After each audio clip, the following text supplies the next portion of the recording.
नबी मुकर्रम शफ़ी मुअज़्ज़म सल्लल्लाहु तआला अलैहि वसल्लम तशरीफ़ फरमा है।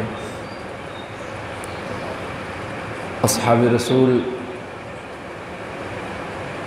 आका करीम अलैहिस्सलातु वस्सलाम के इर्द गिर्द इस तरह है जिस तरह के 14वीं रात का चाँद अपने गिर्द हाला रखता है।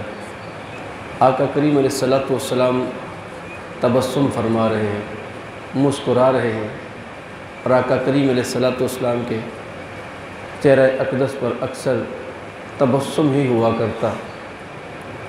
सहाबा अर्ज़ करते हैं, फ़िदा का अमी व अबी या रसूल अल्लाह सल्लल्लाहु अलैहि वसल्लम, हमारे माँ बाप आप पर क़ुरबान। चेहरा मुबारक तमतमा रहा है, खुशी के आसार नुमायाँ हैं। आका कौन सी ऐसी बात है जिसने आपको मतलब मुस्कुराने पे मजबूर कर दिया है। रसूलुल्लाह सल्लल्लाहु तआला अलैहि वसल्लम ने इरशाद फरमाया, मैं क्यों ना मुस्कुराऊँ कि ये अल्लाह का फ़रिश्ता मेरे पास आया है और इसने मुझे खुशखबरी दी है।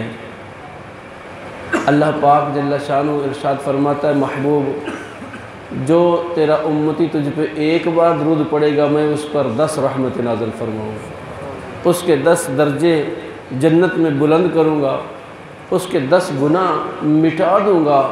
और आका करीम अलैहिस्सलाम ने इरशाद फरमाया, अल्लाह पाक जल्ल शान इरशाद फरमाता है, ए महबूब जो आप पर दुरूद पड़ेगा मैं उस पर 10 बार दुरूद पढ़ूँगा। अल्लाह पाक जल्ल शान में आका करीम अलैहिस्सलाम की बारगाह नाज़ में दुरूद सलाम का हदिया पेश करते रहने की तौफ़ीक नसीब फरमाए।